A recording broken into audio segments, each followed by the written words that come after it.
Boba and the other two supports. DC have second pick again. They decide they'll change it up by banning Omni and Abba. Talk about this is the way That's to approach definitely the RTK. play. And now the Warlock, I think, is actually a much more powerful first pick without the Abba being in the pool. You can't remove the Fatal Bonds like, with Abba. So now Warlock taking it away from DC. Very strong play from VG. Do you have to take Treant now? Do you have to take Treant? It don't doesn't know. synergize To as well, block right? pick. With the Warlock. Like with Warlock, you want this damage on the bonds. That's actually the biggest key point. Treant doesn't really provide anything for that. So you're sort of just picking two heroes that are team fighty, but you're relying on all your cores to do all the damage for you. A Nyx Assassin, wow. Very Okay, early. that's totally out of the blue. I mean, could be support Nyx, I guess, because it's been picked early. I don't really see like what kind of interaction it has with the Warlock. Like I think they just pick the Nyx, maybe hide something, or maybe it's for future picks they think VG is gonna take, or maybe even a future pick they want. I was going to say themselves. other synergy with what they want later on. It counters the free zeros. Ember, Storm, Medusa. It owns all three of those. Oh, Protects. that's true. There we go. Protects the Invoker now too. Okay. I guess in a way that ROTK does like playing the Nyx. Yes. So you are sort of taking that away, and it also stops VG from picking Medusa again. So two very strong points for sure. And Invoker too. Yeah, it gives Medusa's out of the table. Abba the Invoker was ridiculous on day one in the group stage. One hero I really like here is like Jug or Lifestealer, or two heroes I guess. Lifestealer a bit more, but it's sort of okay. There we go. We see it. Extremely powerful laner versus Nyx, and the bomb onto the Invoker with the Lifestealer. Invoker can't really do anything against Magic Community. He needs to build like Force Staff or Yules, but even then he most likely will just die under a bomb. So second phase bans. What do you like here, Gods? Probably some of those heroes that are going to be the most troublesome partners with the Lifestealer. Be it like a Storm Spirit, Slardar, any of those other kind of... I mean, there's a lot. There's always going to be something left, but take away the ones that can be most dangerous for an Invoker. I think FY plays a really mean Slardar. Yep. Yeah, I say Slardar for sure. Well, I really like that choice for sure. I'm not sure if DC thought this one through because they just picked the Nyx and the Invoker together, who are very weak versus the Lifestealer. Not sure like if they even realize that there's a potential for it. And they're not really banning any of the bomb heroes, right? They're just banning out the bad matchups for the Invoker. So the Templar, very high win rate hero, so I see that being a very good ban, but maybe they should consider getting rid of the Slaughter, since the other real bombs, I'm not so sure if FY is going to feel as comfortable with. The other hero they may consider if they were going to continue the trend of banning mids is the SF, because like you want that secondary core and like another DPS here to go with life, so you don't want this being like a single core. Yeah. I guess on second thought, like there is Bounty and Ricky available as well, right? So maybe the... Well, no longer Bounty, but... Okay. Those are way easier to deal with Force Staff, I think. Right. I think with a Slardar, it's like, it's just, you can die way too quickly. Nice thing about the Ricky and the Bounty is they have vision heroes, so they help find the Invoker, they help set up those kills by going for those, like scouting deep into the enemy jungle. Whereas Slardar, like you have to rely on smokes a bit more and having those deep wards planted, and with a Slardar Warlock, it's maybe hard to get that vision up. I think FY's really good at playing the Slardar without items, though. I think he's one of the best Slardars that plays pre-blink, which I think is why I would fear that the most if I were Digital Chaos. Yeah, I think Shadow Fiend does sound like a pretty good option for VGJ, since it doesn't really interact with Nyx. He won't really care about the mana burn, and then if you're laning against Invoker, you have a little bit of help. It's going to be very hard for that Invoker to lane against him. And just interacts well with the Lifestealer, the way these two heroes can kind of pair up. Got some good 5-man Death Bolt, take down some towers, take Roche. And VGJ would love to play a lineup like that. Yeah. Should you consider banning the Jug if you're VGJ?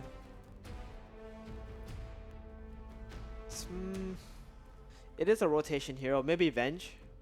Okay, Weaver. That was a good Couldn't they just wait? Don't care about the Weaver and just pick Slardar in response though? Doesn't Slardar Lifesteal crush that? They can, but maybe they're worried about potential aggro tries. That could be very annoying since Lifestealer can't really contest it. But yeah, you're right. The Slardar Lifestealer would have been good. So DC go Magnus. Puts Nyx on the support most likely now. I mean, it's what, elimination game, right, for DC now, and this is Boba's pretty much most played offlaner in his pubs for the last 2 months. Yep. Basically. So they're just like, okay, this is it, guys. We I practiced for this moment. Yeah, I want to play my mag right here. But this also tells that the Nyx is going to be support now. Yeah.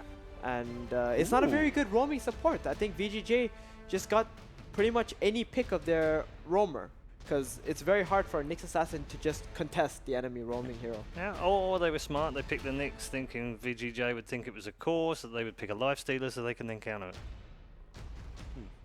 Interesting they get the Monkey King. It's going to be able to contest Magnus if he goes like greedy, falls back to his jungle to try. If you can zone him, he's going to have to go back Iron Talon jungle. That's where Monkey King can punish that, sap his XP, Yeah. be a nuisance. And there it is. That's the jug right there. We're talking about it. Mag jug. And they've controlled the late game right now. DC, Mag Jug, Invoker. Like I don't think you want to go late game like, against this lineup. Yeah, this is looking a little bit like IG, isn't it? Yeah.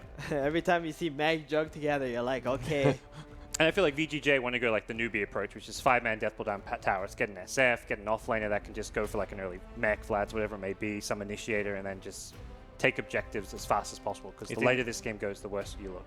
Do they need to take that SF now? Or Yeah, it's going to be banned? If you want it, yes. If you want it. There's no... Like, this pick and the last pick doesn't really mean anything. Ooh, a return for the Centaur. Not favoured here, but was massively favoured at DAC. So that's one of our TK's Yeah. special heroes. So the offlaners busting out their signature heroes here. But yeah. So do we see the SF ban now? Did DC just get rid of it? You might not really care too much about it. Like, their late game doesn't become stronger with the Shadow Fiend. But maybe it could become stronger with, let's say, Storm Spirit. Even though they have a Nyx assassin, he can buy Lincolns, he can buy BKB, and you have like another way to get a bomb, and they don't really have that many stuns. It's They have, also like a mag. support, Nick, so you've got a bigger window where you can farm before the like Vendetta even comes up Right, too. right.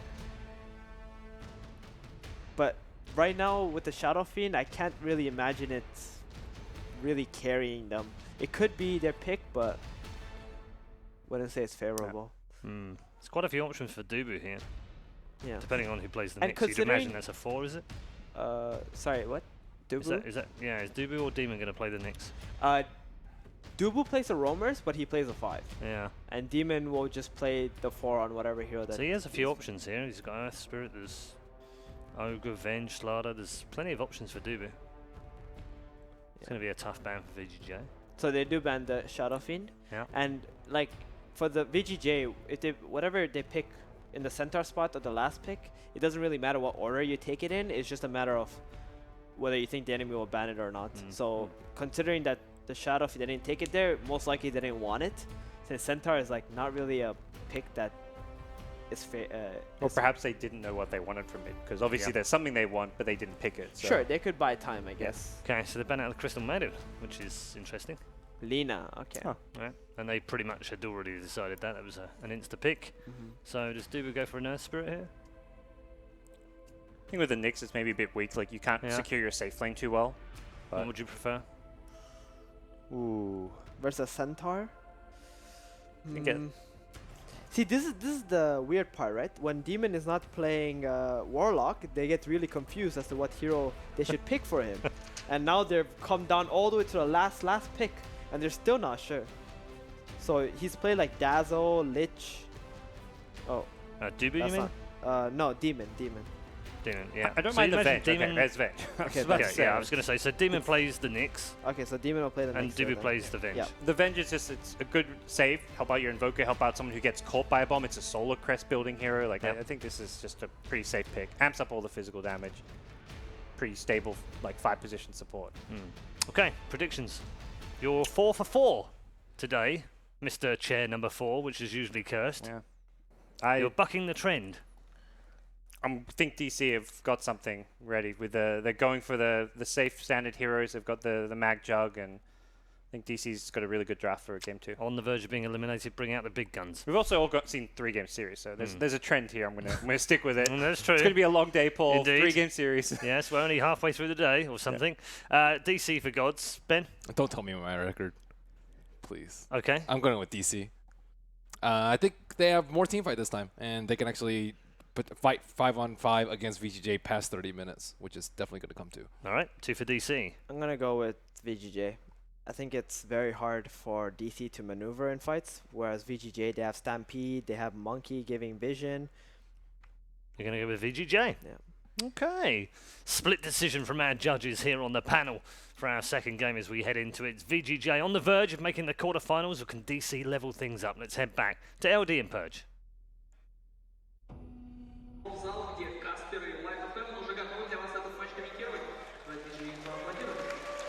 Ladies and gentlemen, welcome back here to the National Palace of the Arts. We are live from Kiev at the Major.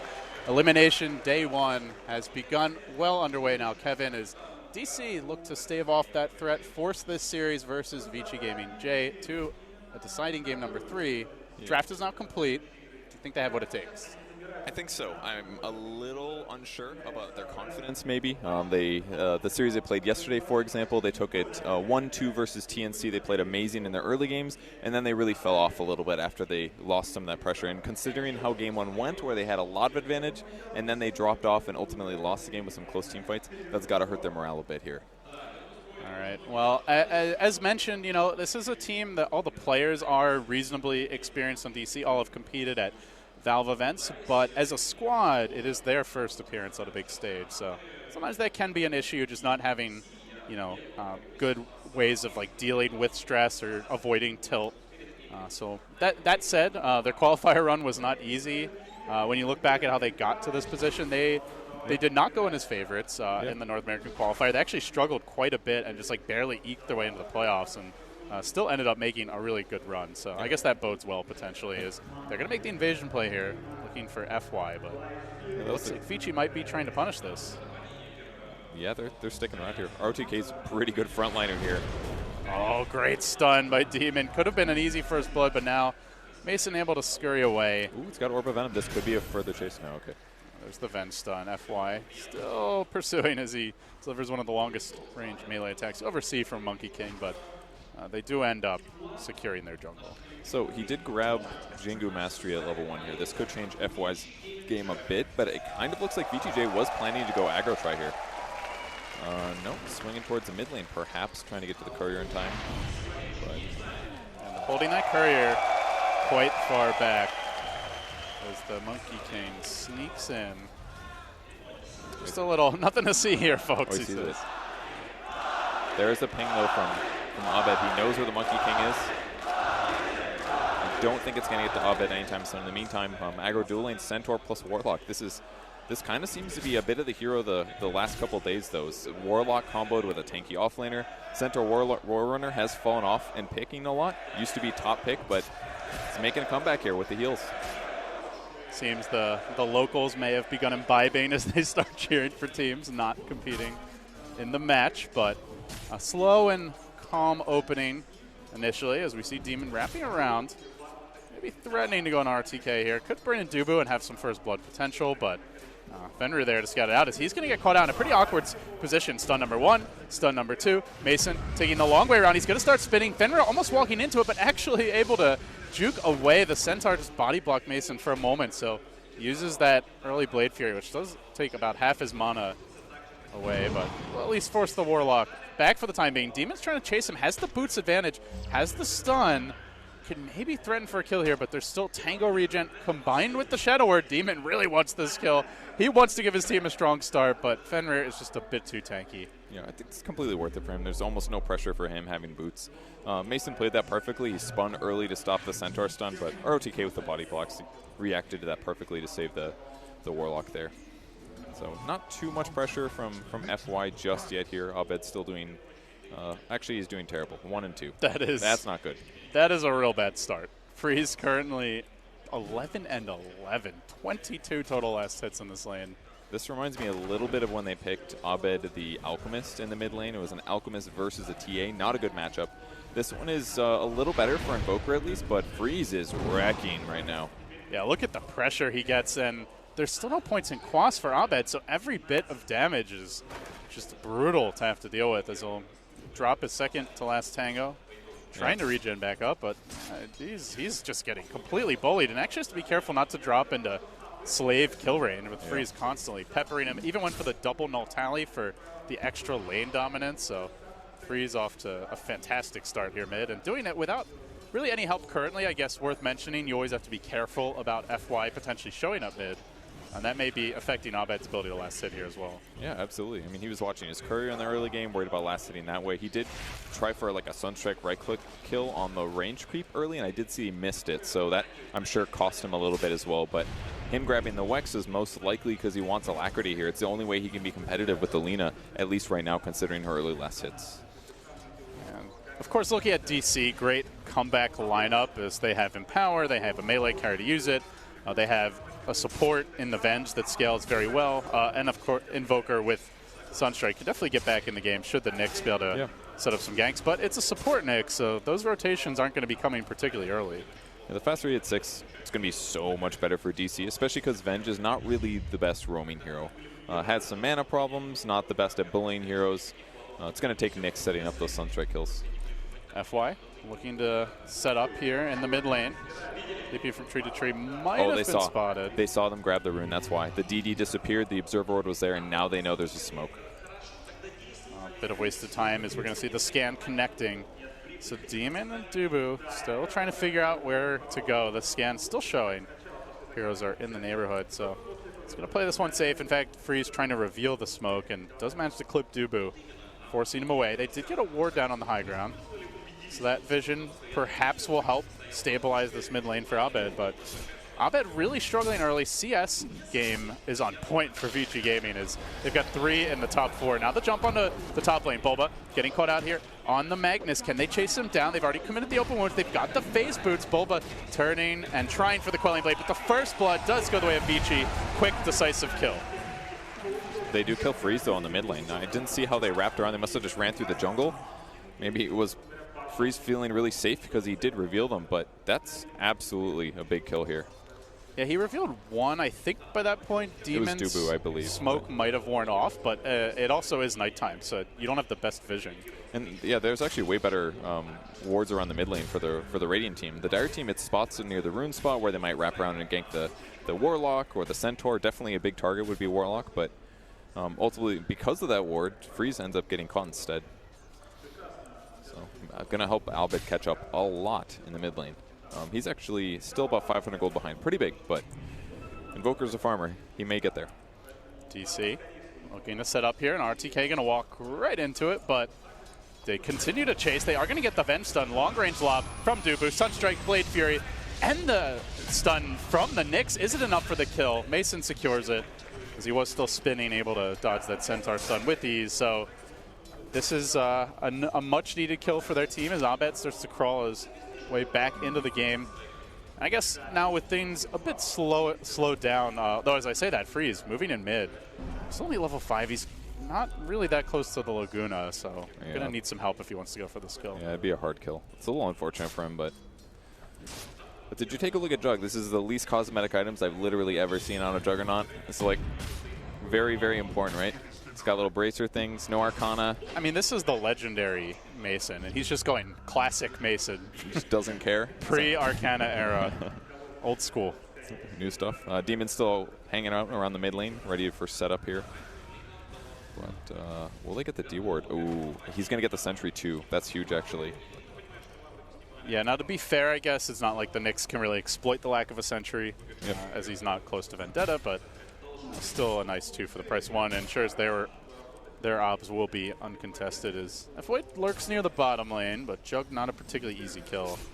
And Dubu sitting very far back here. So overall thoughts, Kevin, as we start to approach the tail end of the laning stage here. As I say that, they're going to make the move on Mason, but that's really not a killable target unless you get perfect chain stun, and even then I think it's still unlikely. I think they could get him pretty close with the double edge, as well as the extra 100 damage from Primal Spring. They would have gotten him kind of close, especially with some Orb of Venom hits. It's a good execution, but it doesn't work out. Does cost him a lot of mana though, so I mean ROTK's having a great lane. That part's pretty obvious here.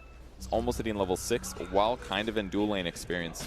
So I would say as a whole, VGJ is definitely winning the game right now.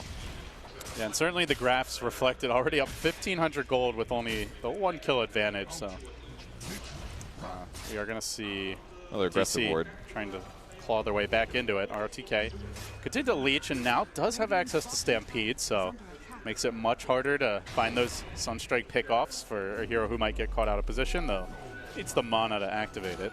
They're going to give the mid lane to FY temporarily, as he's already hit 4 and change. Freeze coming back, does have the Laguna now. Might see a go on Abed sometime soon. So he'll start to work his way towards the Midas.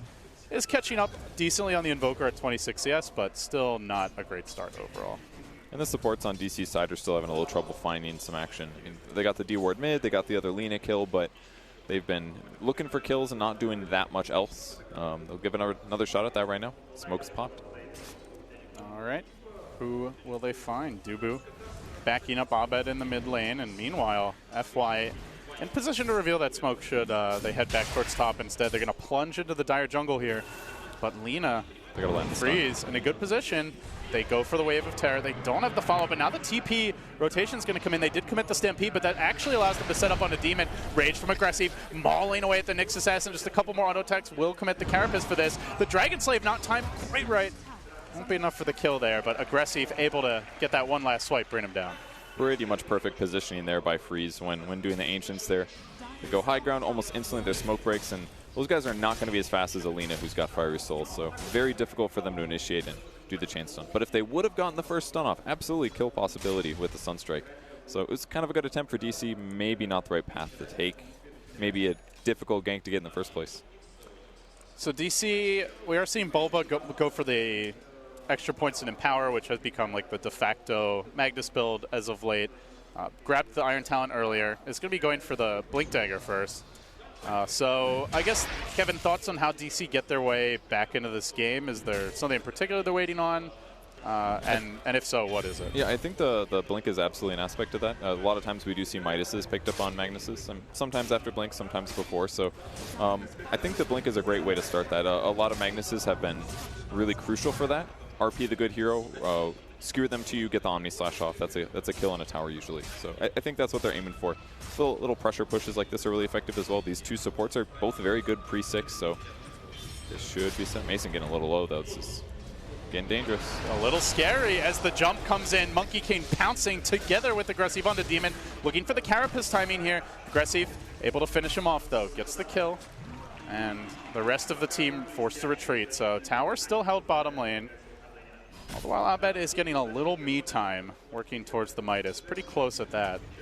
But still, in general, it does feel like VG Gaming are a lot more confident in their movements around the map. Yeah, all these Lifestealer rotations have been so effective. If it was any other hero, it would be difficult to kill the next assassin. But using Rage, stopping the Spike Carapace reflection, it's making Demon a target, which is good, but he's consistently getting killed because of it. So DC's making their opponents move, but it's not providing good trades for them. Here comes the Fenrir Hate Parade as 4 heroes make the move towards this top lane. They're going to drop a ward behind the tower. I'm not sure if we got a glimpse of Fenrir. I think he was already behind the trees, but reinforcements start to arrive. So see FY come in, already has the Wukong's command available. The Rock isn't quite ready yet, and he is going to get scouted by Dubu. So he's able to jump a little bit farther away. They begin to cut this wave. No sign of a full defense of this tower. Just Abed sitting mid, but as I say that, reinforcements coming in. RTK is going to be the first man in. Has the hood already. Omni Slash doesn't care about that. Sunstrike won't too much either. RTK able to just barely squirm away. Gets the heal and will end up retreating successfully. So pretty big commitment there. Not able to find the kill. Not able to quite find the tower as Freeze will deny it. So DC, well, at least they don't lose anything of their own, but still not really finding the fights they're looking for. I think that one was a lot better, though. It was very similar to what we just saw in the bot tower, but despite the deny, definitely a great kill, or a great pressure. Forced so many heroes to rotate. They didn't lose anybody. The Monkey King ultimate was maybe the biggest loss there. It's 130 seconds now at level 1, and Boba was able to instantly skewer him outside of the range, so definitely a good advantage to have in the next couple engagements. And now, actually, RTK, he's the one that's sitting top, because it's kind of dangerous anyways for anyone else to sit up here. So there is some map pressure opened up. Basically, tower advantage is equal now, which I think kind of favors DC a lot, just because Abed can hit Ancients, doesn't have to worry about pressure towards him, And also the Jug with Empower. There's more jungle camps to cleave. So I think this is okay for DC right now. Not to mention, it opens up some windows for Demon to find ganks, and he is very close to Vendetta here, about to hit level 6. So definitely late, by all means. Toma Knowledge is purchasable, but he's opting not to bother. Going to hit 6 here, just 2-3 creeps maybe. Gotta get that Midas. Yeah. Even if it's 150 gold faster. I don't agree with that at all. I think the faster the 6, the better. I maybe should even bought this earlier than this. Hoping for a TP from an ally. He's asking, seeing if there's maybe an option They do a here, Sunstrike here as well. Might be able to find the kill just with that alone. FY goes splat. And with that, Demon gets that much closer to that Midas. A little bit of patience for that one, but all of a sudden the game changes. Huge threat for VGJ. All of their heroes except for maybe the Centaur. Got to be worried about this, especially Warlock. Monkey King's a big deal. Even Lina. Those are big threats until she gets her Yules. Tubu very close to getting picked off here as he dropped an Ops. Is going to be dewarded almost immediately, but was able to TP out before that Centaur Stomp came in. This is such a crucial time to have Observer Wards up as well, because it's right when all the ganks will come, all the pressure. Still got to keep an eye on Nyx, though, since he will be invis most of the time, but can't get those dewarded. Next steps here for the respective teams, Kevin. We are pretty close to a Magnus Blink. I believe Centaur Blink also not that far off, and Freeze about to get a Yules as we see Vici smoke up. Yeah, the Yules is huge for Freeze because it's going to stop any of those Sunstrike setups. That'll be a big deal, but VGJ's all their ultimates are ready. Dubu breaks the smoke, though. Demon comes in, could set up for a good stun here on multiple heroes, but actually he is going to get caught out. Sentry was dropped, but he just scurries a bit to the left, so no follow-up threat of killing the Nyx. With the D-Ward now, he can't even pressure forward, although maybe he'll get a spot on the Monkey King. He does have a Quelling Blade as well, so he could stun him if he's confident. RTK with the Stampede available as well. We're going to see Mason forced to TP away, and that just frees up this mid-tower. RTK beginning to tank it, has the 3 points in return to bring it down that much quicker, and FY covers the backside, so it's only Demon who can even stick around, but his Vendetta is about to wear off. Demon's about to get caught. They see him. And the stun onto the lifesteal, I should say, but now the pounce comes through. Monkey King moving forward. They get the stun. Good timing on the Carapace, but simply does not matter when a raged lifestealer is mauling you. So down he goes. All this right before Bulba is able to grab his blink. Is now online, but with that tower falling, a lot of room for VG Gaming J to roam in the upcoming 5 to 10 minutes. And we haven't even really seen like a lifestealer bomb yet. Just going to continue being a threat now, especially with the blink on the Centaur. So DC is going to move together a bit. They'll respawn the next TPM on in. He's got his ulti as well, so he'll get there fast, but they got to start winning fights soon because I feel like VGJ's pressuring towers and controlling the map a whole lot better. Kind of a reversal of Game 1 where it was early VGJ playing very passively. As Dubu going to get caught out here on the top lane. Quick jump into a Centaur Stomp. The follow-ups there from Aggressive. Another kill for this very active squad. Bottom, though. You're going to see a Sunstrike, though, and Abed with Demon continue to be the tandem getting things done for DC. So we'll find that kill on the south side. That'll make up for things a little bit, but you know, if Demon wasn't dead, it wouldn't have been Dubu getting initiated on. It would have been Demon scouting to spot the Centaur. So their push getting completely shut down there was another reaction of Demon's mistake on the mid lane. So things are adding up pretty quick, and they got to keep pressuring. But it's so hard for them right now. Their gimmies are killing the split pushing Monkey King, who feels a little bit safe, but that's not going to win you the game by itself. You got to start killing the Lina, maybe the Warlock. And you can maybe pray for a lifestealer kill too, but good luck on that one. Yeah, unless if they commit like RP or swap into Omni and there's nothing to infest, maybe, but it's, like you said, good luck. You need things to really combine just right to find that opportunity. Still a little surprised they did go for Magnus, though. It's a hero that they barely touched during the group stage, actually. I remember Conrad even remarked at one point that it was a hero they just ignored, always playing like Legion Commander, different offlane heroes for Bulba instead. And compared to other mags, we haven't seen an RP kill yet. And almost every other mag player I've seen has been getting RP kills from the moment he hit 6. Still nothing from him. And they definitely have like the setup for it and the follow-up with the vent swap to initiate now online. As Demon's going to get caught out here at the North River. Stampede coming through, does manage the Carapace, gets the 2-hero stun into the Roche pit, trying to TP away, going for the suicide instead. Yeah, Roche will take him down, so a nice save by Demon. Ends up falling, but doesn't end up giving up the kill. Yeah, 30 seconds dead. Stampede's on cooldown for 74. It was all right, considering. Could have been another death here. Monkey King's just been doing such a good job getting vision, though.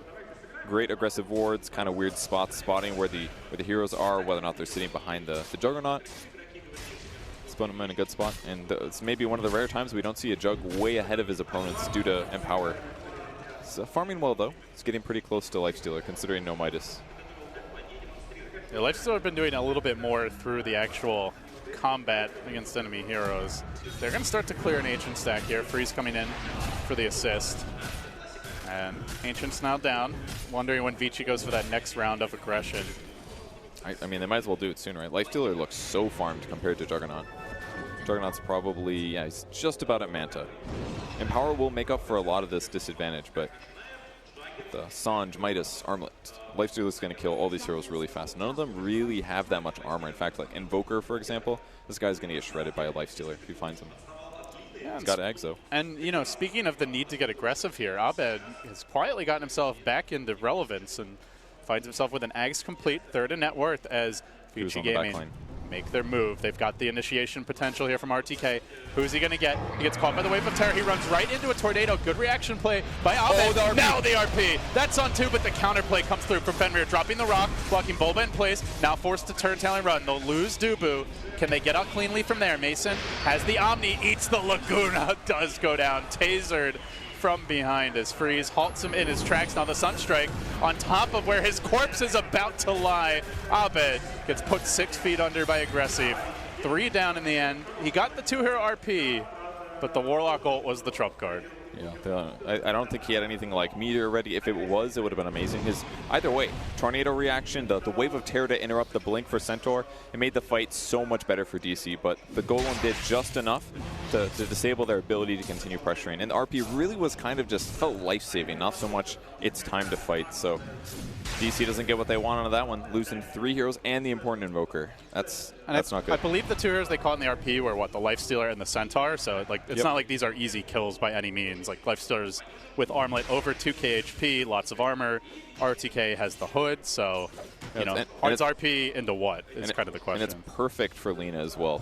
He does not want to get engaged on. Maybe another Monkey King kill. FY putting on his Nikes, going for the juke into the trees, and then no. Demon says, "You're dead." Good stun. Follow-ups there. Another Monkey King death, but it really does feel, Kevin, like a space created overall kind of game for the Monkey King. Yeah, he's died a couple of times, but the team's farming freely. He's getting good wards down in their territory, and he's still up there as far as net worth goes. Meanwhile, you've got Dubu running around on 800 net worth, and he's at 36. Yeah, and the hard part is, as well, is that there's so many heroes on VG Gaming that can find engagements, mostly the Centaur, but it's been a bit tougher for Dubu to just be what he should be, which is swap out a hero that maybe gets initiated on. And even then, it's what are you stopping? You're stopping Centaur stun, maybe Infernal Golem. It's not like you're removing, I don't know, Magnus RP, for example, like a big teamfight ability that's game-changing if you counter it. So it's difficult for DC to frame these fights in the way that gives them an advantage. And even if they do, I'm not sure if they have the best counters.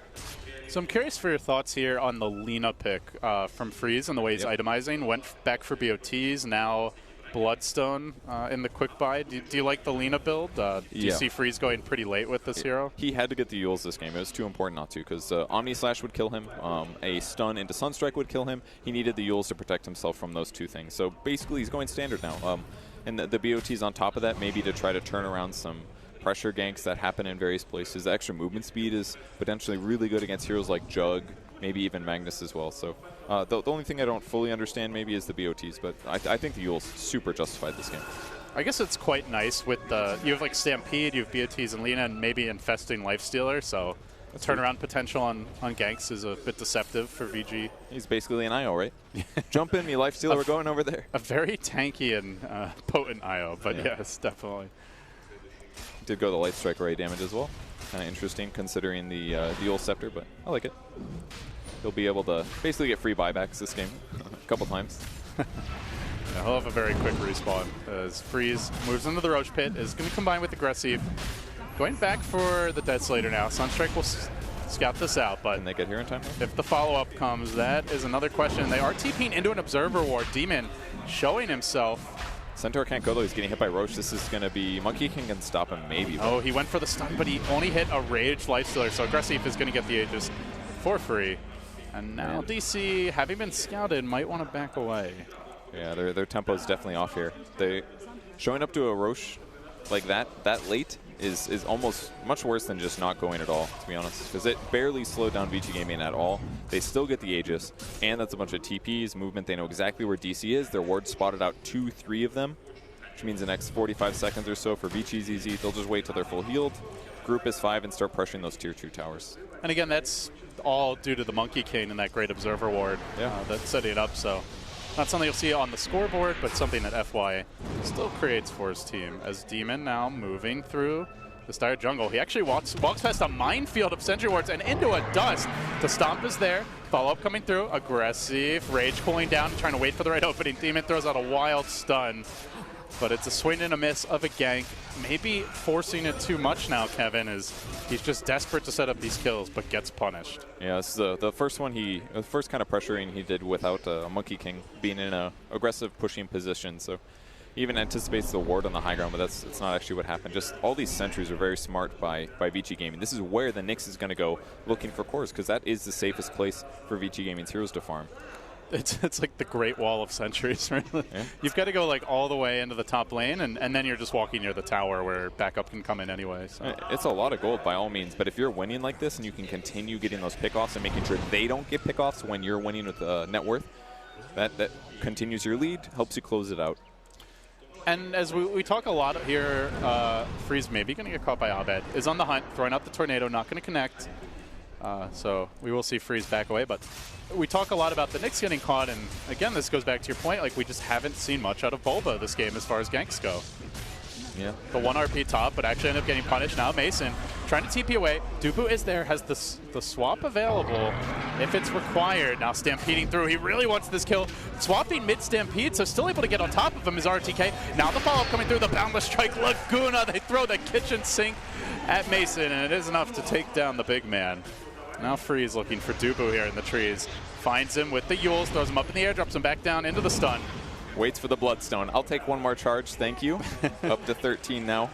Have a good day, sir. Yeah. Still no big RPs. Hard for DC to find the fight, and they just look kind of broken after last game.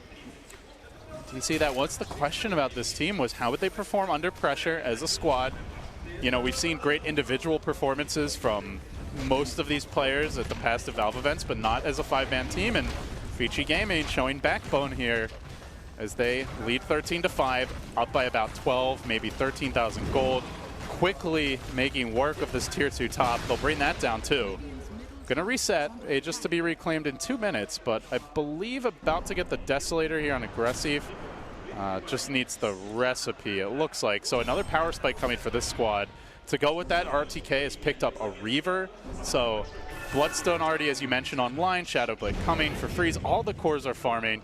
The Monkey King's the only remotely poor hero, and even he's pretty close to a Basher, Kevin.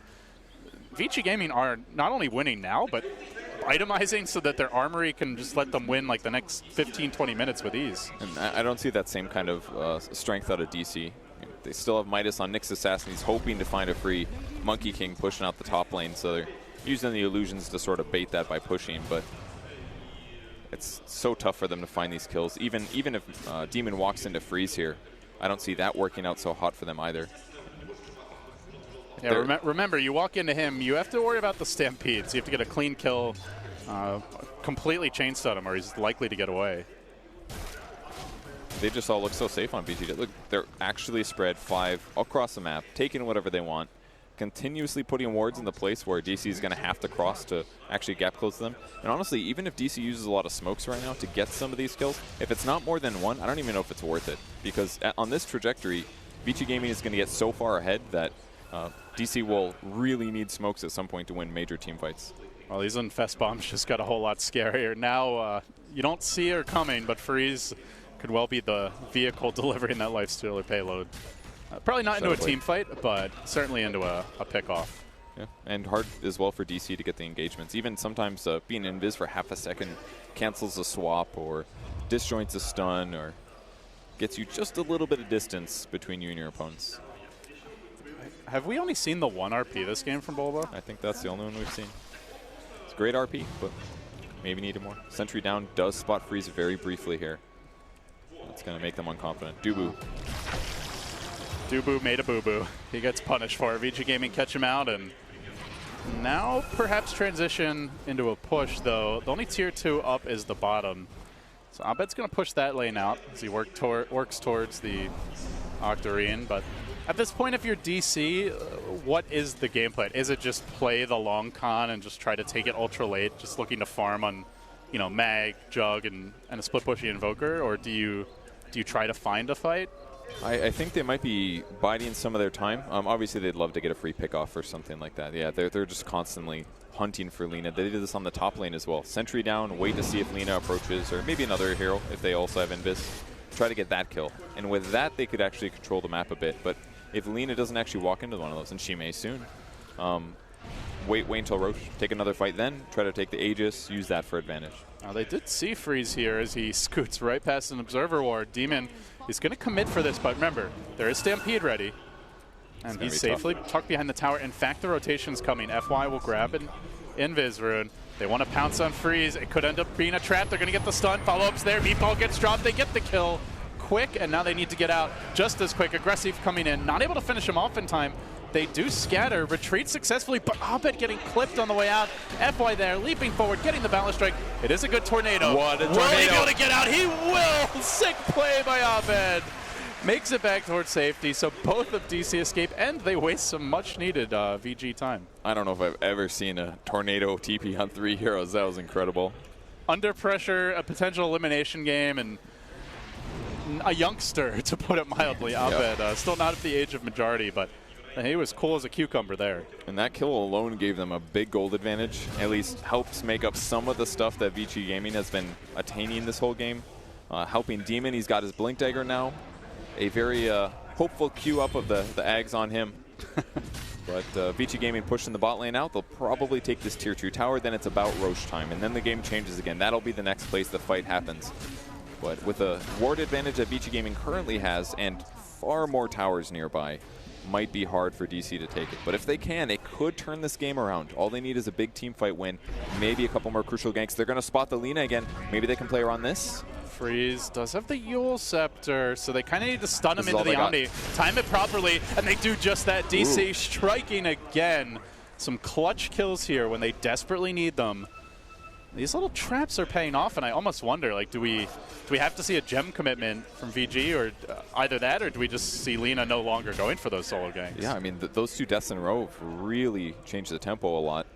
DC's got to feel more confident. In fact, 5 Bloodstone charges on Lina. She's still dead for 30 seconds when she goes down. And Invoker's at the same net worth now. He's almost got his Octarine. Tornadoes all over the place. Well, considering how many he hit with that one, where he was completely under pressure, Abed gonna lob out a Sunstrike here. It's a heat-seeking tornado. I think it actually works like that anyways. Maybe. In Abed's hands, it certainly does. Yeah, and very close now to the Octarine. Only about 40 gold away, so they're going to make their move on top. Demon getting caught out here, blinking away, going for the TP out. Don't tell me Demon gets out too. No, stomp from RTK. Again, pretty close to escaping, but this time he will fall. That was super well done there. Very almost made it. Does force VG Gaming to go from their very defensive farm neutral creeps posture to kill me, but in the meantime, the Waves are actually in a really good spot. It's been a while since DC felt like they had some space on the map, but they're all out on the map, farming, getting last hits, trying to catch up. Basher for Jug is his next item. That could be huge, actually, especially against heroes like Lina. I mean, he's had a lot of backup to get the kills in the last engagement, but if he can also get a lucky bash off at the crucial time to prevent the Yules, it could matter against a lot of these heroes. Same as Lifestealer. So it's a way to control him if he actually uses Rage. If you can hit him, if you can damage him without dying. A lot of ifs there. But yeah, I was wondering, would Vici commit to a gem, and FY does exactly that now. So perhaps this will be their tool, not only to sniff out some of these traps and get rid of at least all the sentry wards that have been littering the map, but also maybe catch Demon when he's on the gank. So could be a big pickup. We'll see. Yeah, that's another question. Is he going to see it, or is it just going to get him a kill right off the bat? Let's find out. Kolba on the move, bottom lane, smoke, hasted, has the Shadow Blade, all the mobility in the water. I think he actually walked into tower range there. The ping came out and immediately they run away. So either saw him or just suspected it. As Aggressive walks on the high ground, has the Aegis, Blink stun is there. Will deal with those illusions, but Vici wasting no time in starting to threaten high ground here. That was pretty good defense right now. I mean, Demon's level 14, so his mana burn's actually maxed out. That's so significant right now because he actually skipped his talent tree. Very uncommon, but because of it, they get to mana burn like 3 times there with a 4-second cooldown instead of the 12. A little bit of pressure on the Lina, but she's completely fine. Abed also did take the tier 2 tower right before that mid pressure, so DC, they're scratching back up into this one, I think. Yeah, DC definitely ramping up as Abed already completed the Octarine, now building towards a much-needed BKB. There is a Lina eggs in the game, but aside from that, lots of things that he would love to stop, I guess, most notably that Centaur Stomp follow-up to help him reset and get into a better position. Centaur is definitely a big threat. Even like Boundless Strike could be huge. As long as he keeps himself out of the Monkey King ultimate, then probably won't be stunned too many times. He may get 3-shot by the lifesteal. That's definitely the biggest threat on the map right now. That guy's going to kill people no matter what their stun or magic immune situation is. Yeah, they really want to be able to kite him, and once the rage is down, he's quite easily dealt with, should like at least a decent number of their heroes be alive. But with an Aegis, you're definitely not killing him early in the fight, so gotta just try and avoid him as much as possible. With that said, the mana drain is a huge aspect of this. They've got Diffusal Blade Manta on Jug, and they've got the Nyx Assassin as well. Mana drain him, he's got no open wounds, he's got no rage. It's going to be a whole lot easier to kite this guy. So they just can't get jumped on, lose somebody right at the start of the fight. And really the juiciest target to go for is definitely Invoker. Lots of HP, but no armor. This guy's going to die real fast if he gets caught. Yeah, he will. But Abed, he's done quite a good job at not getting caught at all this game, really. 5-1-1. And he's been pressuring quite a bit, finding the kills, split pushing. Remember, this was a guy who started the game, 1-2 in CS against an 11-11 Lina. There was a Monkey King trying to snipe his courier. Basically, he was under a full-fledged assault in the mid lane, but he's the second most farmed in the game. He hasn't let that throw him off his game too much, and now pulling his way back into it as Vici Gaming went for the smoke earlier on the north side of the Radiant Woods. Didn't find anything, dropped a ward, though, and continue to pressure these lanes, but Abed just back to his old tricks, pushing out bottom, nearly has a BKB, and showing no signs of letting off the gas pedal here as he tries to avoid that difficult fight against the Aegis mid lane, but Aggressive wants to force it. He rages pretty early, and he just jumps in, starts hitting the tower. He gets eyes on Demon, looks for the quick kill, he'll munch him down. Big grab, does have the buyback, might have to use it. Now, look for the turn as Abed does a decent amount of work here on RTK, gets skewered out of the way, has no mana available. Meanwhile, on the backside, Mason comes in, decapitates the Warlock before he's able to drop the Golem, and now they can move back in, maybe onto RTK, but he's so damn tanky, has the Shiva's armor, has the extra HP from the Heart of Taras. He survives an absolute barrage and still aggressive, also left standing. They're able to finish off Demon. That's a dieback for him. Out of the fight for 50 seconds. A clutch player at this last TI, but under the gun here as they are about to lose the racks, and now it's Bulba's turn to whip! A double disaster and double trouble for DC. Can Abed save the day up against the absolute hardest fight of his career, dare I say it, as they continue to work on these racks. They're going to bring down the melee mid. That's a full lane caved in by VG. They didn't even get to use a Warlock ult that fight, Kevin, and I don't think they're going to back here. They know there's no Nyx for 20. They head right towards top. Mag does have buyback, but no ultimate, which kind of removes a whole lot of advantage there. And almost every single time that Aggressive uses Rage, a lot of bad stuff happens to DC's side, whether it's buildings or heroes. Bulba, can he at least get like a decent blink skewer? I don't know who you go for, maybe the Lina, but he's got to find some opening. As looks like they will end up backing. They're content with the first lane, so yeah. The base now very open. Shrines likely to fall momentarily, as we do see that Vici Gaming rotation.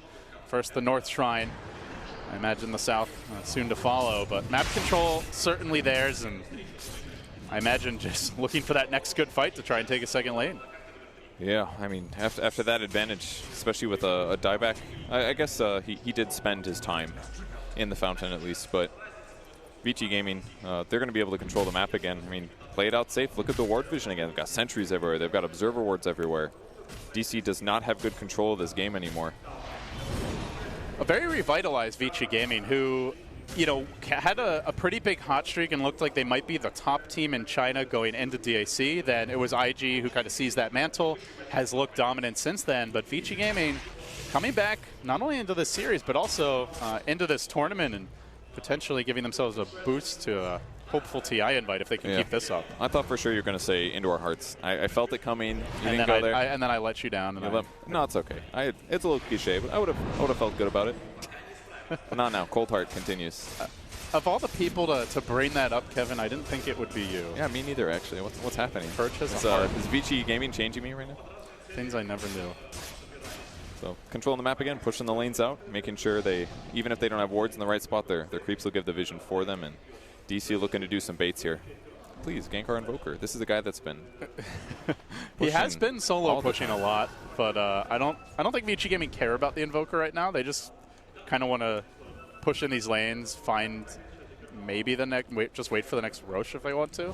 Yeah, I think VG Gaming's definitely going to play it safe like this. I mean, with all the tier 3s gone, they still have to get the bot shrine, of course, but control the map. Do the easy thing, wait for the pickoffs. It keeps happening. A lot of times it's been Demon 0-9-6 this game. Having a rough one. He set up a lot of kills as well. Never gets the last hit, though. Abed always takes it, that jerk. They are wrapping around, though. He's a nice kid. Don't say that, Kevin. Flanking DC. Down to the bottom lane. Looking for freeze, and they're going to get the jump on him. The follow-up connection is there. Sunstrike ends him nice and early. Lina does have the buyback if needed. Does she want to commit it? Out for 30 seconds. Now the rock gets dropped. FY turning, fighting, has the Wukong's command, getting the bashes here. Chain stunning Mason down. Buyback. That's a support Monkey King, but sure doesn't feel like it. Aggressive there with the follow-up, and now straight on to the tier 3. No buyback on Jug, no buyback on the Venge, so they're down to a 3v5 as Lina gets back into it. This could be the end for Digital Chaos as their hopes of a run at Kiev grow slimmer by the second. Bot Rax is going to fall here.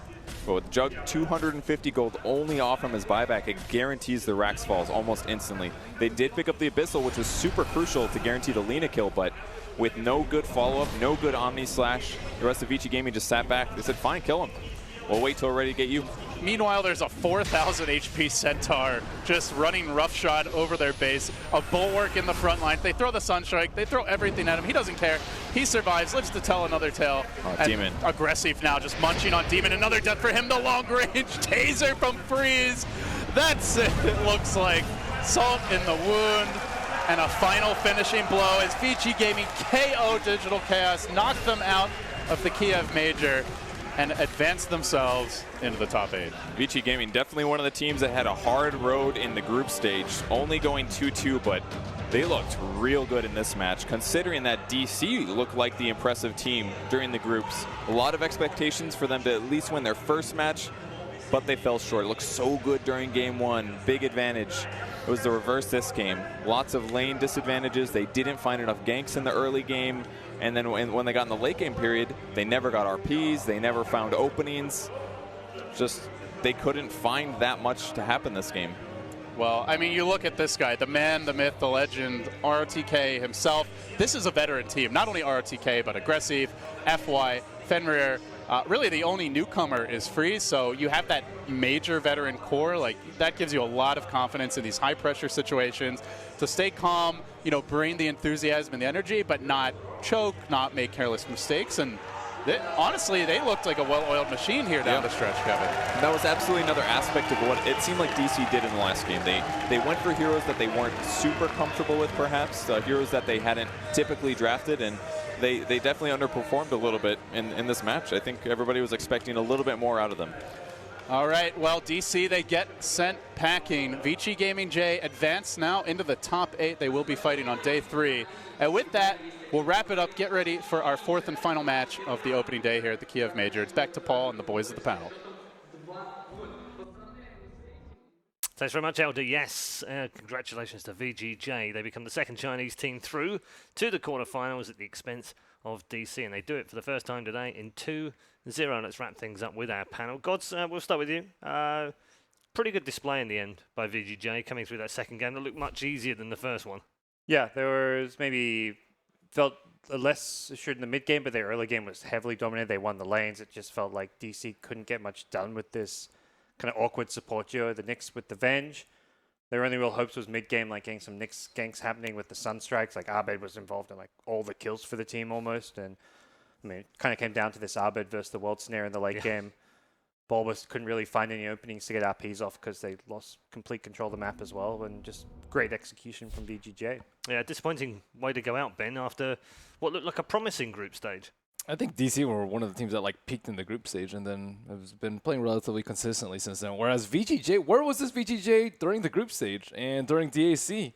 The only two teams they beat during the group stage were IG Vitality and Mouse, both bottom bottom seeds. And DAC was not impressive by any stretch. But yeah, this series, I think they played and drafted amazingly well. They played together as a team and made it look easy. Yeah, disappointing for DC. Obviously, you played these guys obviously in the North American qualifier. They came through a very strong qualifier in that region as well. And then they come here and they knock Newbie 2-0, Liquid 2-1 in the group stage, and then can't get through a team which finished 10th in the groups. Yeah, well, some dreams crushed on DC side. The biggest thing is when they play TNC and they sort of like started losing their identity slowly, and maybe they started like blaming some aspects that weren't really needed to be fixed. They just like lost track of who they actually are. Yeah. Like if I can sit here and tell you that no, these heroes don't fit them and these heroes don't fit them, then there's definitely something going wrong. Because when I watched them play Newbie and when I watched them play Liquid, I saw the strength. Even when the first game they played against TNC, you saw the power of DC. But in this series, I think not. And as for VGJ, like I personally believe that DC just sort of gave them the win. So in a way, like they overthought things. For example, in the second game, they probably felt like in the first game they couldn't take it to the late game, so they overthought the late game. They took Jug, Mag, Invoker, and then they picked a Venge carry, a really greedy carry to try and top it off. But they already had a Nyx, who's a weak carry. A weak support. So they have two extremely weak supports to try and benefit these late game carries, and they couldn't really have anyone to make space for each other. So this is what we talked about, how they can't really maneuver. There's no one to give them vision. There's no one to like try and make any plays, while VGJ are just playing their natural game, just drafted well and came out ahead. Okay, we're going to get some more from all three of you in just a moment. We do have another member of our broadcast team waiting in the wings. He's by the Weatherman station. He's going to give us a couple of clips from the previous series. This is Owie. Thanks, Paul. And if there's something that can be said with 100% certainty about Dota, is that carry players love farm. So in this clip, what happens is that Medusa TP's top lane, and I just want to show how a team like DC manages to punish this play. So Medusa sees these 3 range sheets top. She was previously farming Ancients, and she just TPs here. It's just such a small move, and I think it's cool how such a small move can lead to such a big punish by DC. So I'm just going to skip about 10 seconds ahead here. And we see as the heroes on Team DC start to respawn, they're already starting to move bottom. I'm going to enlarge the minimap so we can just check out all their movements. All the arrows, they're pointing towards bottom. They know that Medusa has TP to top lane. This half of the map on the bottom side is now theirs. Ember respawns, he TPs bottom. They all know that this is their area to control. So this is something that Boba is actually really good at. He'll know that this TP is something that he can use to get an advantage. The enemy team made a small mistake, he's going to punish them. So VGJ actually start this fight extremely well. They take out the Warlock, they stun him, the Venge uses his newly acquired Lothars, they get the Phoenix take down. This fight's looking great for them. But DC knows something, a piece of information that's very crucial to their fight. They know that the top net worth team fighter on the enemy team cannot come to the fight. This Medusa has already used her TP. Something that people used to do, they would take timers for Enigma Black Hole cooldowns, or take timers for Tide Ravages. But in my opinion, in the early mid-game, the most important timer is actually your teleport scroll. And we see here, DC, they've lost their Warlock, but they reset the fight again. They bring their heroes up this way, they retreat with the Ember Spectre, the Monkey King goes up here, and he actually ends up looping around so he can cut off the Venge. And this is just such great play, because they know, no matter what, Medusa cannot join this fight. And we'll see how it goes here, We get Aggressives coming up. This is with Aegis, so this is a huge fight for them. Venge gets stunned, he gets sprouted, Bulba TP's in, and they kill off Aggressive's Aegis. Mason comes down here, he zones out all the enemy heroes, and all of a sudden, we have such a great fight for DC. I think the cool thing about Dota is just these small sort of things like, you use a TP top, you don't think it's anything, but at a professional level, the players are just so able to punish these big mistakes, and that's just one of the things that makes Dota so beautiful. Couldn't agree more. Beautiful Doto is what we like. Thank you very much, Owie.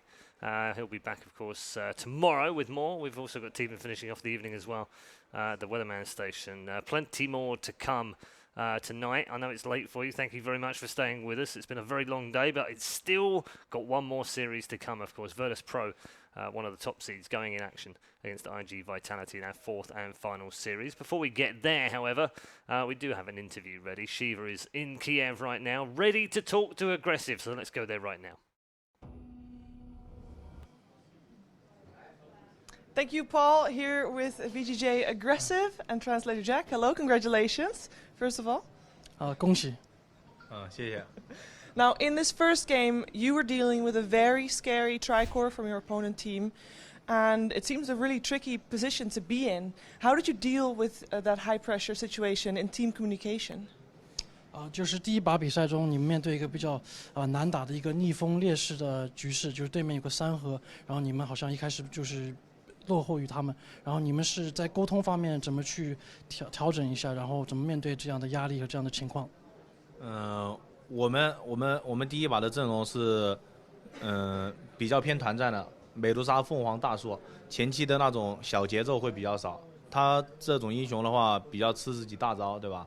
然后前期线上小猎，就是说前期他们3核可能会比我们更肥，但是我们这个阵容呢就是团战，可能经济少一点也没事，就是我们都非常有自信，可以不用急，就是和平跟他发育，然后我们等关键装备就能跟他们打，所以我们一点都不急。因为首先也因为他们3核里面有一个先知，这个英雄是一个大家都知道比较前期的英雄，对吧？然后他打到后面的话，他经济虽然高，但是他团战的作用其实就那么一点。但是反观我们这边美杜莎，其实对面火猫的话，然后我 VS 搭配他，然后加上我们那个就是比较肥的哑巴盾的话，出辉耀的也能，我们也是3核，但是我们3核只要经济不落后对面太多的话，那个团战肯定是我们好打，因为我们的双酱油大树凤凰比对面的双酱油厉害，打到后期会更有用。We weren't really in a rush because we had more of a team fight lineup. So for us, we were expecting to be a little behind or have some disadvantages in the laning phase. But ultimately, for our lineup, we had a Medusa, and then versus some of their heroes, for example, Nature's Prophet, they'd have advantages in the laning phase. But later on in team fights, we would still have the overall advantage. Based on some of our other heroes like Tree and Phoenix, very strong supports late game. We were okay with kind of being behind in the laning phase because we knew that ultimately in team fights, that's where our strength was. And so as long as we could reach this state where we'd both be able to peacefully farm and build up, and by the time we got to late game, we'd be able to take team fights. So we weren't really worried about it. As soon as we got to later on with our heroes, we also had 3 cores with Abaddon and Venge. We'd be able to take them later on. All right, thank you for that answer. Now, you seem to have played 2 very different styles cores in the games just now. In the first one, you were more of a space-creating fighting core, and in the second one, it was all-out team fight, and you were the number 1 position. So in one, you were kind of the number 1, and the other one, you were the number 2 position. Which style do you prefer best? 就是在这2场比赛中，你打的大各位就是可能风格有点不一样。第一把你可能打的是那种更制造空间的那种，比如说那1号位VS， 然后第2把你打的可能是更偏团战的，就是小狗一直抱着团跟队友一起去打。你是自己更喜欢或倾向哪个风格？其实你说的我第一把和第2把，一个比较偏团，一个比较辅助。其实我觉得上把那2个英雄都比较偏团战，然后 VS， 但是他就是第一把的 VS 的定位，它是更多的是辅助我们中单美杜莎，然后让他成为一个就是相当于是 BOSS 吧，然后让他非常的屌。我是专门辅助他，但是第2把的话，那个位置是相当于我是那个核心，然后中单的话是一个法师，就是需要我站出来像第一把的那个美杜莎那样无解飞，所以说这2个风格的话，我觉得我都能打，然后更喜欢哪个一点呢？可能更喜欢第2盘的小狗一点。So I feel like in both games I did have this team fight style. It was just a little bit different. So in the first game, as a VS, my job is kind of our team wanted to turn the Medusa into a boss, unstoppable. And so it was a little bit different play style for that. I had to do certain other things. But for the second game, it was more of I had to get really big and farmed on my own and be able to stand on my own because we had more of a mage or a caster coming out of our mid. And so both I would consider team fight, and I would say I kind of enjoy both of them. Fighting cores is what you like to play. Suits the name, so that makes sense. Now, in the quarterfinals, you'll either face IG Vitality or Virtus Pro. It's the match next up. Which one do you expect to face the day after tomorrow? 就是8强，你们面对对手有可能是 IGV， 有可能是 VP。那你们更预期的会面对哪一支对手？我预期的话，我觉得我们应该会对阵 VP 吧，因为从他们两个队的小组赛的表现来看的话。VP 这个选手应该更强大一点，他们的胜率会更高一点。我喜欢打哪个对手，我觉得两个都行，但是相对于 IGV 的话，我们更了解一些，可能打他们的话，我们胜率可能会相比 VP 要比较了解，会高一点嘛。We think it's more likely that we'll face VP because based on their group stage performance and their win rate and stuff, maybe more likely that they'll advance. But in terms of who we'd rather play, I think maybe because we know IGV a little bit better, we might want to play them, might have a better chance of success against them. All right, we're going to find out very soon. Thank you so much for taking the time to talk to me. Paul, back to you. Thanks very much, Shiva. Yes, aggressive there. Winners in the third of our round of 16 matches today. One more to come, of course. Virtus Pro versus IG Vitality. We'll finish up with final thoughts from our three members here on the panel. Stephen, just wrap up for us, if you will, the VGJ victory. Do you think they can go a lot further in this tournament, or do you think maybe the quarters is as good as it gets for them? Well, it definitely depends on the next opponent, of course. I think VGJ, very strong team. They know how to handle things under pressure. We saw that. They came out ahead. I didn't feel like there were any hiccups from them. So I think there's a very promising future for them in this tournament. Okay. Ben, similar question, but this side on the DC side, where do they go from here? Obviously, TI is in the back of their mind as to wanting it, but they're going to have to go through the qualifiers. There's no doubt about that. Same advice as I gave to the earlier team. Don't disband. Okay. Like every team who's lost. Can we just record Ben doing this at the end of every game so that you can say it once more? We just play the video. Well, it's an NA team, so I think they have a far more likely chance of disbanding that. And it's a team with Mason and Bulba and Demon. It's just. What are you trying to say? They disband often. That's what, he was on a different team for TI. Demon was on a team for TI. I bet was on a different team for TI. Okay. All right. Do I need to go on? All right. It's fair. It's fair. But from VGJ, that was the first time I actually seen an aggressive smile. He was smiling at the beginning of the interview. He seemed happy about his victory. And I think they finally played well, I would say. Played the way they wanted to play as well. Yeah, and a lot of other teams in the group stage, or a lot of their other games, it just did not go very well. I'm sure owner Mr. Jeremy Lin's very happy right now. God's, your final thoughts on the match? Yeah, I think DC, it's disappointing for them considering the great group stage they had, but it's definitely something to work on. It's their first big major. They've grinded to get here. They've kind of been like third fiddle to NP and Complexity for a while in the American scene as far as all these qualifiers go, and I think they're just going to take this experience and help move forward. Keep playing the NA region, playing through these qualifiers, and work towards TI now. Okay, thank you to all three of you. We will be back with a new panel, of course, for the next matchup, which, as I said already, is Virtus Pro versus IG Vitality. It's our final series of the night. Before we get to that particular matchup, though, let's check back in with Sir Action Slacks, another edition of the Kiev Cup Challenge.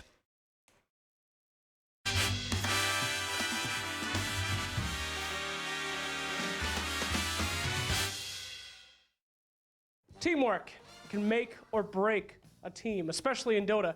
Most people think that teamwork is positive, but sometimes it can be horribly negative, especially in a game. To test teamwork, I've brought the best two teams I could think of with teamwork, team skills, and teams works. We've got Faceless and VGJ. Gentlemen, the game is simple. We call it Kiev Cups. You have to stack the cups as best as you can using only the string and the rubber bands. You cannot touch the cups with your hands. You must rely on each other. And only through each other can you receive victory. Do you have what it takes? Is your teamwork stronger than Faceless? No. Okay, great. Very positive. Thank you. Are you going to win this, Jabs? Is this you guys? Not Jabs. What? Just kidding. Are you ready? Easy. We do this every day, it's common stuff. You do this every day? At home, yeah. Practice teamwork, Why do you think we're looking so confident? Yes. Very confident. Gentlemen, to your Kiev cups. Please go. The time is now. Get ready. Grab your strings, and I'll tell you when to begin. One sec. Wait. Take your time. Turn. Okay, ready. 3, 2, 1. Let's go. Kiev cups, go! Go! Stack! Good. Oh my God. VGJ is going right in there. Good stuff. Faceless have. Oh no, that's the worst thing you can do is have the side cup. That cup is certainly lost. Here we go. Nice stack. Oh. Very good. Very good teamwork right here. Oh my God. There we go. Touch number. VGJ, nice stack there. A little bit behind. Wait, this one isn't. There's another line. Ah! Wait, up. This one, up. Uh-oh. They got one more cup on VGJ. You guys gotta hurry. You guys have gotta hurry. Wait. Jabs, you careful. Release. Wait, release. No. Ah! Push your first. You do. Release. Wait, no. Yeah. Okay. Oh. Round one. Round one goes to VGJ. How are they so fast? Easy. Round one, VGJ. It's a best of 3 as always. Teams. Oh, they're so fast. So, here we go. Now you guys, we're doing it again. However, you will have one handicap now. You have the side cup. You must use the side cup, all right? Okay. Round 2. Gentlemen, 3, 2, Pull those away first. 1. Kiev cups, go! Okay. Very good. Oh, moving him away. That's nice. There we go. Oh. Very That close. one needs to go before. The side cup is hard. It's broken many teams. The side cup has destroyed many lives. Oh yes, faceless. Take. Wait. Put down first. Straight. Oh. Yes, one more. Faceless has one more.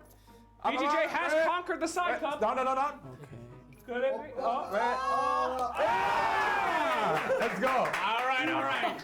The tiebreaker, round 3, even on everybody. This is it.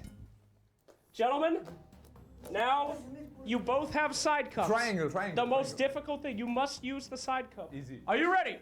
3, 2, 1, Kiev cups, go! This one first. All right, side cup is difficult. Wow, the instant. Nice. On the edge, Ken. The insta flip from VGJ, they're doing it. Go, baby, go. There we go. Surgical. Oh, surgical stuff from VGJ. I'm liking it. Next one. Ooh. Oh, no touching. Oh. They gotta hurry. The cups are coming apart. Faceless. VGJ, I'm so sorry. The comeback. Nuts, my boy.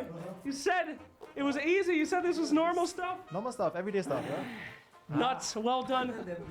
Jabs, MVP, who was it? Oh, I think it's me. Great. I agree. Yeah, good confidence. Guys, first round, round 1, you had it. Are we going to see teamwork like this, though, in the actual tournament? I mean, you guys had it right out the gate, man. Are you good? How to say? I think they are 那个叫什么作弊？啊，yeah. Oh, cheating! You think they're cheating? All right, well, that's good. I'm gonna take that. All right. Well, we have seen teams come together. We've seen teams break. The Kiev Cups, the hardest challenge we could ever think of. Thank you guys for playing, and we will see you at the actual Kiev major. Thank you.